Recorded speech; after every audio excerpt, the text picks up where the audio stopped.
It's the WP Minute. Join us or support the show at buymeacoffee.com/@report. Welcome to a new episode of the WP Minute. I have fellow correspondent Angela here with me. And you probably know Angela from a lot of different places, WordCamp speaker, agency owner, and Women in WordPress. But we have a discussion that kind of came up on the WP Minute internal Slack, and Angela had opinions about it. And I thought that it would be a good thing to podcast and find out what the community thinks about this here. So welcome, Angela. Hey, I'm happy to be here and happy to be a part of WP Minute. And I really was intrigued by the story you shared on that Slack for sure. So you should tell us, you should tell the audience what you told us. Yes. So here's the story that I posted, and it basically involves my daughter. And she is a senior in high school. And last year-ish, she did a website in WordPress for my wife. And the reason she picked WordPress was that I basically said, hey, you should try WordPress and build your site because it's super easy and I can help you with anything that you need, including getting set up, hosting, plugins, themes, technical support, yada, yada, yada. I got it all here. And so we went that route, and she was reasonably successful with it. It wasn't super smooth. It was her first site. I wasn't expecting it to be, an experience without bumps, but she got through it. And I felt like at the end, she had done a reasonable effort and was reasonably successful. So during the summer, she took on an internship, and she was building a site for a therapist. And this therapist also wanted the site in WordPress, which of course was perfect. My daughter had experience in WordPress at this point, so they were both very excited. They sat down, they talked about the content, the layout, all of this sort of stuff. And then they started putting the site together. And this is where the wheels kind of came off the bus.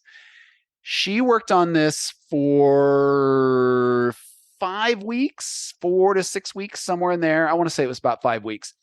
And during this time, she worked by herself. She worked with the therapist. They both had experience with WordPress.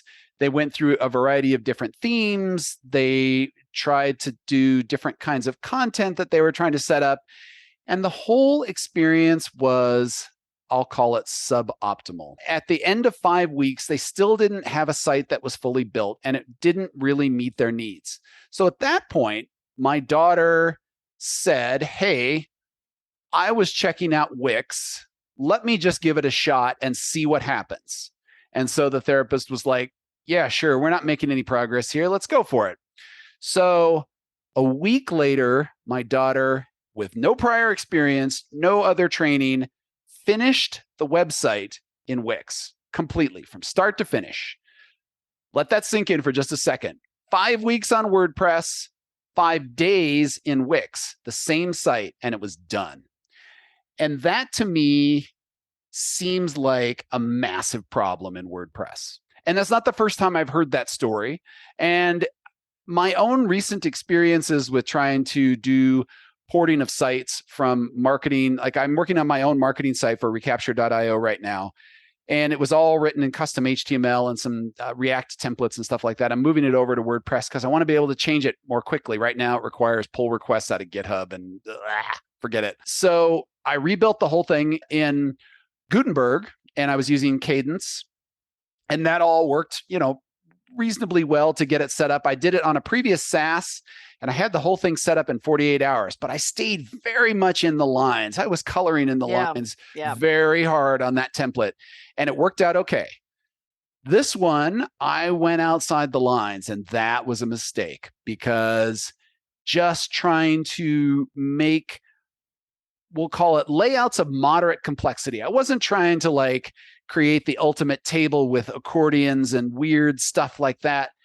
Just getting some basic blocks slapped together was way harder than it should be. And the overall editor experience in Gutenberg just felt janky to me. It was 100%.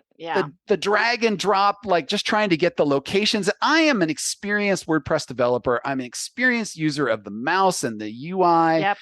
And it still just was not, the drop targets weren't working well. And I'm like, this shouldn't happen like this. And I've heard other developers that have made similar complaints about, hey, I've added in 3 columns and then I took out one of the columns and added the column back and all of my data disappeared, and just random behavior like that. For an editor that's been out this long, it just doesn't feel polished enough. It really should be a better experience. And my point that I was getting to with all of this is that we keep hearing about the WordPress market share shrinking. And I think if you want to look at, take a hard look in the mirror about where that's coming from, this is it right here. If your first experience coming into WordPress is this, you're going to graduate to the next level. Like, why would you stick with this? Why? You would go to Wix or Squarespace or something else and find it and just get it done. That's right. That's 100% right. And I've even built full sites for people where, I really pulled a lot of the levers. Let's say this is kind of before the Gutenberg time, more Genesis era themes, and kind of got things set up. But when they wanted to go in and start working with it, it was just as if they wanted to really expand and create new layouts and that kind of thing, it was hard. And so I've had clients move to Squarespace and Wix for that reason, just because they didn't want to have to go to a developer to set a lot of this stuff up. And so they, I feel like they lost a lot of functionality in that, in terms of kind of more around the posts and archives and the benefits that WordPress has for content management in more more robust ways of organizing and archiving information, right? That's what WordPress really excels at, is that kind of ability to create those custom content areas in the archives and that kind of thing. But if you're just needing a basic business site, same thing. Like, here I am, like, I lead these meetup groups, I teach these classes, and I feel like it's incumbent upon me to show all the users in these groups, like, oh, and here's how you put columns into a Gutenberg layout. And same, I was working with like a team member little element to put into 3 columns, because you want to create a page with your team, right? And so you have a team member block that you're going to put 1 in each column. And now you somehow need to duplicate that, because maybe you have 6 or 9 team members. But then maybe you need to drag 1 team member to another column, and just like, and then everything freezes, or it's just now there's a team member inside some weird space, or you can't get them out. That whole drag and drop, I think you nailed it on the head. It really is coming down to basic user interface. It's just our user experience, I should say. It's the interface and the experience of that interface. It's like, one, you can't find, it's really hard to find where you're at unless you use the kind of the list view on the side to kind of show you the scaffolding of all of the containers and the blocks that you're working with. And you can kind of drag things around a little bit easier in that view. But no, it's like, as soon as I experienced that and kept experiencing it, it's like, if I had to, I'm like you, I'm so experienced. I'm such a good user. Like, I know, how to work a mouse. And if I can't make this work, no one can make it work. It's just not going to happen. Yeah. I mean, and this joke is not going to be, it's probably going to fall flat, but I'm going to go for it anyway, because I'm a master of bad jokes. WordPress is now beginning to remind me of the Perl language. Perl's famous expression is that there's more than one way to do it. And you could have the same program written 3 entirely different ways in Perl, all of them incomprehensible, by the way. And they do the exact same thing and they look totally different. And I feel like WordPress has kind of gotten to that. Like, we have all these configuration menus and these sidebar things and this pop-ups this and drop down that, and these headers that are showing up in things. And it's confusing as hell to try to figure out what you want to do, how you want to get there. I can't tell you how many times I just wanted to go into a section and set the background color for that section, but because I wasn't in the right item and trying to navigate in and out, I was like, why isn't it showing that on my settings over here on the right-hand side? Like, this shouldn't be that difficult for an advanced user. And heaven forbid that you're a brand new person. I would get totally frustrated and be switching to something else almost immediately. So, I think the question that comes out of this for me, and this is what I want to hear from you, Angela, is, who is WordPress for right now? Right. Yeah. As Leslie was saying in the Slack, did they learn nothing from the page builders? It's like, how is it that we've been working on this Gutenberg interface since what, 2015? So it's 7 years. How is it that it has not come as far as the page builders that have been in existence just as long? Why, what, and I even posted that on Twitter at some point, was like, what's the hang up? Does it need more resources? Does it need more people? Like, where's the bottleneck with the development here? Why? I don't get it. But yeah, who's WordPress for? I mean, you mentioned all these different camps of people at one point. There's the end users, there's the agencies, the developers, plugin developers, like there's a whole ecosystem. The site owners, yeah, there's a whole ecosystem here, and people have to pick their camp, and if they're going in the Gutenberg camp, they're kind of struggling and figuring out a way to, if they're an agency and they're going to Gutenberg camp, they've got some resources to put upon, behind some custom block development, perhaps, or there's the people who are going the page builder route. And then there's people who are just, I'm going to go Wix Squarespace to get this done. But I think the thing that I've seen, because I've been working with WordPress since 2007, is that 15 years? Am I doing my math right? You have, yes. Freaking years. I've seen a lot happen, and a lot of it is improved. I mean, a lot of it certainly, like, I can do things now that I would have never dreamed of doing back in 2007, right? It was just a header image and a content area and a sidebar, and I was just happy if I had dueling sidebars. It was like, that was a thing.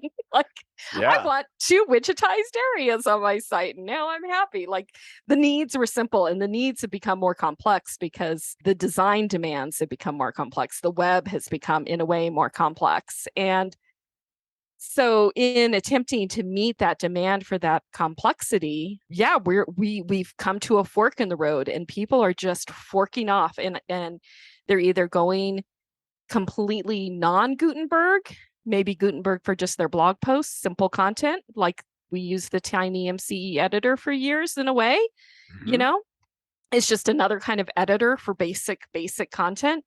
But in terms of page layouts, you're going with the builders, or you're going with the custom ACF kind of sites. If you're trying to help the user be able to manage their content, you're just kind of rolling your own sort of page builder like experience with a bunch of custom ACF fields, or you are going the Gutenberg route. But wow, I don't see these roads meeting. That's the thing. I don't see them meeting. And where is this going to end up? Right. Like, how do we ever come back from that? Right. If we've got this fragmented space where you got the Beaver Builder folks and the Elementor folks and the Gutenberg folks and the, I wrote everything custom in ACF folks, and how does this all converge? And, who is it that is the audience for all of those things in the first place? Are we talking about the DIY folks, the first timers, the agencies, the experienced developers? Are we trying to be everything to everyone, and we end up being nothing to nobody at this point because we're doing a poor job at satisfying anybody's needs? That's what it kind of feels like right now, that nobody's getting a good experience out of this. And, if you want a recipe for erosion of market share, in my opinion, that's it. Yeah. And I think, one thing I've always really felt is you really have to please the developers, because the developers are responsible for your ecosystem. If you don't have an ecosystem, you don't have a product. And if the developers start to not wanting to develop for the platform, whatever it may be, and is Gutenberg gotten too ambitious? Maybe it really is just an editor. I was working with a block editor before Gutenberg existed. It was just a platform where we wrote our articles in a block editor. But, it's articles. There was very low expectations of any sort of page layout. It was just blocks and headings and maybe some image carousels. And I think, you can work really well with that. But the expectation that WordPress at the core is going to have kind of a built-in page builder, which is what we're really going for, right? Yeah. It's not doing great at that. It's not. And of course, Angela and I don't expect to come up with any answers here. It was more of an observation based on my daughter's experience, and, it ignited a firestorm of discussion inside of the WP Minute Slack. But, I'm curious as to all of you that are listening out there right now, what do you think WordPress is for? Who do you think it works for and who it doesn't work for right now? Send us your comments over at the WP Minute. You can hit the contact form. We'd love to hear from you.